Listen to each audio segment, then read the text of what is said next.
I know it's been a minute. We're on a break from the BLC pod. We're looking forward to coming with that soon. But in the meantime, there's been a lot of conversations happening on the socials, man. And I kind of felt like I need to be a part of it a little bit.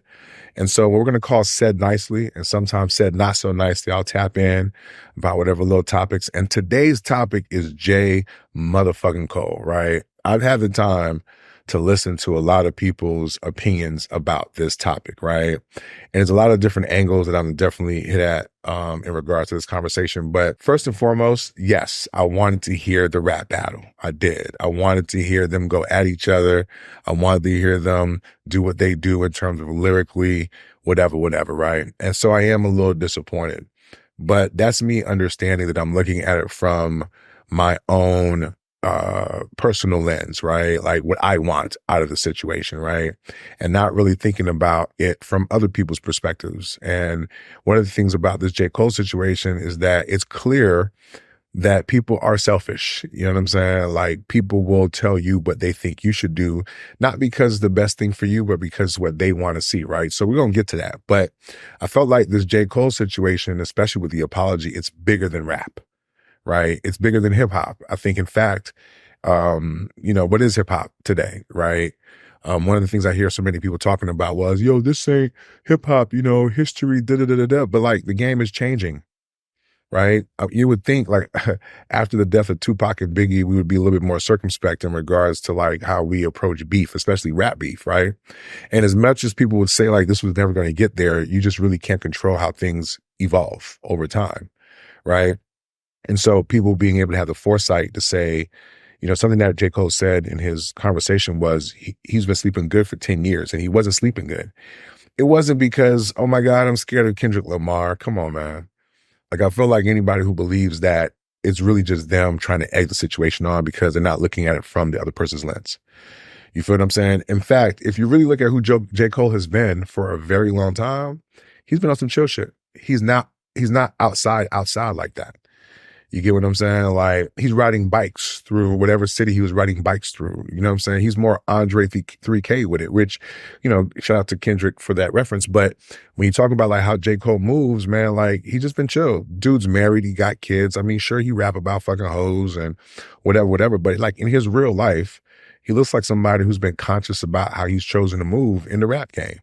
And so I get like the whole competitive nature of a thing, but that also tells me that some of y'all ain't really been competitive. You know what I'm saying? Like the competitive ire can be such that there is no pulling it back. You know what I'm saying? It's a win at all costs mindset, right? Once you start whatever, and in order to win a rap beef, you do have to go personal, right? So, I mean, I get it. Like it may not come down to people dying, but it certainly could come down to relationships being destroyed.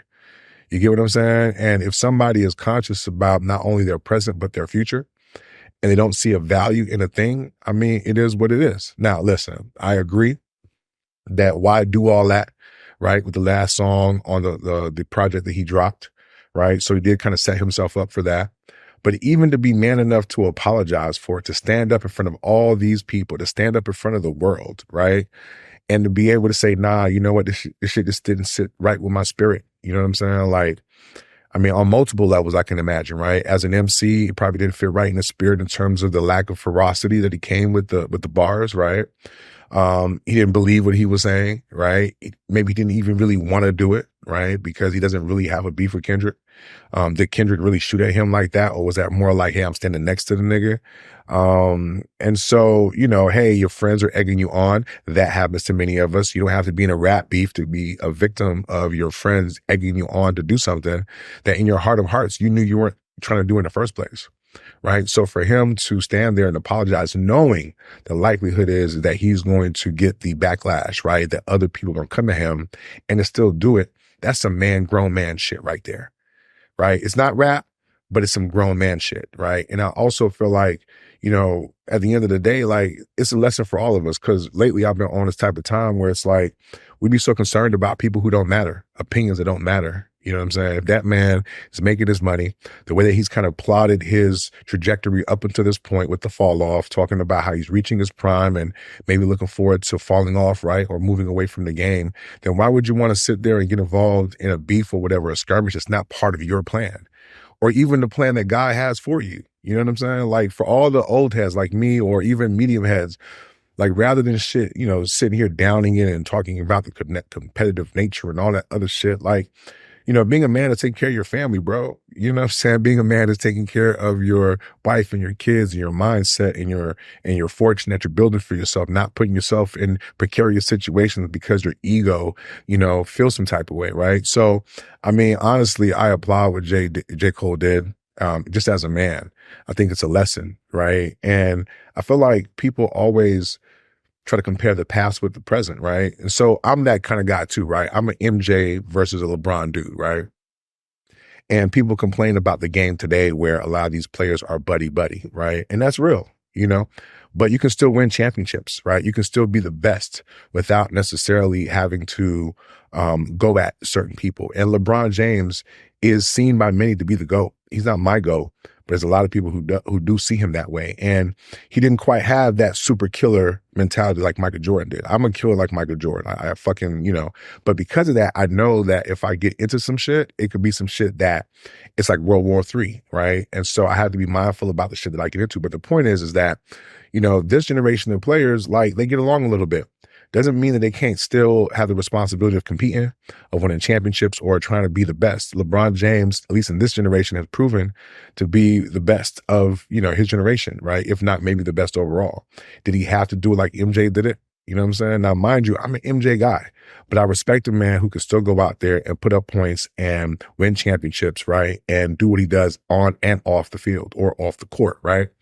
So maybe it's possible that this generation of hip hop artists are more like that, right? They may not be the killers like MJ was or whoever of the previous generations, but they kill in their own way, which leads me to the whole conversation of the greatest, right? Or the GOAT or the best, right?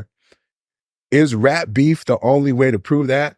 You know what I'm saying? Like for real? Is that where we are right now? Because all I've heard this past year is how J. Cole has been killing it. I mean, killing it. Right? Guest feature after guest feature, right? Why? Because his bars, his cadence, his flow, the pockets that he be in, right? He's been consistently killing it lyrically, mostly about rap. Unlike Drake, for example, right? Drake's dope and amazing, but he's also does his like sing-songy shit, right? And the complaint was that niggas was not getting enough bars from Drake, right? So consistently when Cole pops out, he's killing, right? Kendrick, not so much. I mean, yeah, he drops a project, he drops a feature verse here and there, but the consistency, the amount of product is not quite the same, right? So is rap beef the only way that we can determine whether or not a person is the greatest of their class, for example, right? I don't think so. I think there's other metrics that we can look at now if we're going to do that, that brings in like in terms of maybe catalog, acclaim, fan base, the amount of money. I mean, that would be Drake hands down. Like this shit wouldn't even really be a conversation if we're talking about those metrics, right? But if we're also including artistic, you know what I'm saying, the music, the artist that creates the music, then Kendrick gets, some acclaim in that too, right? And even the other acclaim that may not necessarily be about commerce, right? But I think to just all of a sudden disqualify J. Cole from that conversation amongst his peers because maybe for right now he chooses not to beef with someone that he respects and has a good relationship off the field, if you will. I mean, that's kind of crazy to me, especially the way that y'all niggas was hyping up how he was killing them. You feel what I'm saying? So I'm just saying, like, I think all of us who love hip hop, yes, it is about being competitive. I think, yes, when three niggas get on a verse, they can compete to see who has the greatest verse and then walk away talking about who smoked who. That's still competition, right? It doesn't have to be that I have to come at you or demean you or bring you down because that's the part of hip hop. I think that we are okay with evolving past. You get what I'm saying? Because yes, that was part of where our past was, but now we are in the present where niggas are out here making money. Why can't we compete about who owns all their masters, right? Who's able to put other people on? Like there's different ways to compete. And to that point, some people would say LeBron did a much better job of putting other people on than Michael Jordan did in terms of the play on the court. And I think these types of metrics are things we should certainly consider when we have these types of conversations, man. But listen, that said nicely. You already know what it is. Appreciate y'all for tuning in. Don't forget to like, subscribe, follow, share. And by the way, this episode, the very first inaugural episode of Said Nicely was brought to you in part by my hairline. That's right. If you want to know more about where this hair came from, comment recipe below, okay? And I'll holla back at you. See you next time. Peace.